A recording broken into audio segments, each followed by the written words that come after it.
আসসালামু আলাইকুম। তো আমি এসেছি আজকে। আমার হচ্ছে মামাতো ভাই আমাকে প্রায় দিনই বলে যে তুই আমার একটু প্রজেক্টে আয়, দেখতো যে এগুলো কেমন হয়েছে।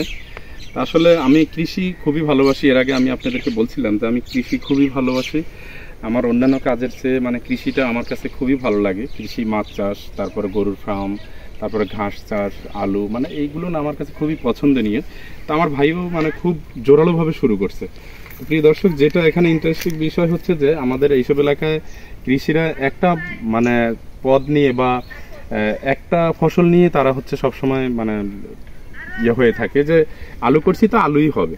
কিন্তু ও একটু মানে মানে শিক্ষিত মানুষ, তারপরে জ্ঞান বুদ্ধি একটু বেশি খাটায়, তারপরে ইউটিউব বা বিভিন্ন চ্যানেল, গুগল, এইসব সে একটু ঘাটাঘাটি করে।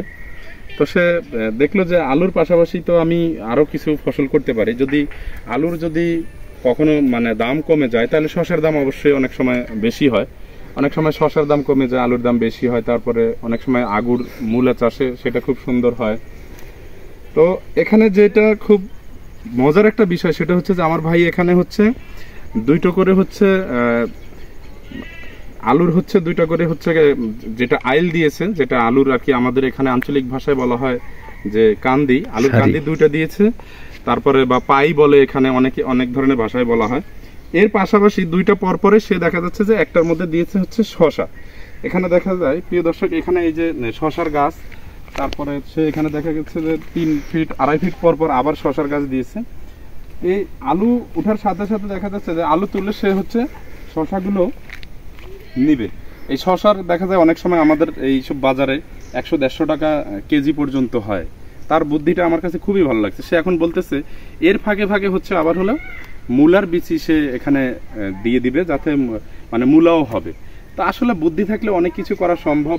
বুদ্ধি খাটালে আমাদের আসলে চলতে কষ্ট হয় না। আমরা আসলে বুদ্ধি খাটাই না বিধায় আমাদের হচ্ছে সংসারে আমাদের অর্থনীতির অনেক সমস্যা দেখা দেয়, অনেক কিছু হয়।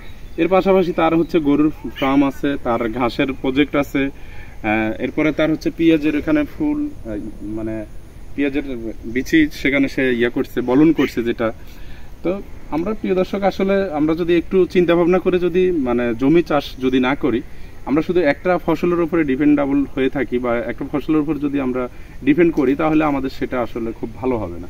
এই আলু ক্ষেত থেকেই আলু পাশাপাশি আরও 2-3টা ফসল এখানে উৎপাদন করা সম্ভব, যেটা আমার ভাই এখন আপনাদেরকে ইনশাল্লাহ দেখাবে। এরপর আমি আবার আসবো যে এই শশা কেমন হয় কি আসে বিষয় আমি আপনাদেরকে আপডেট জানাবো।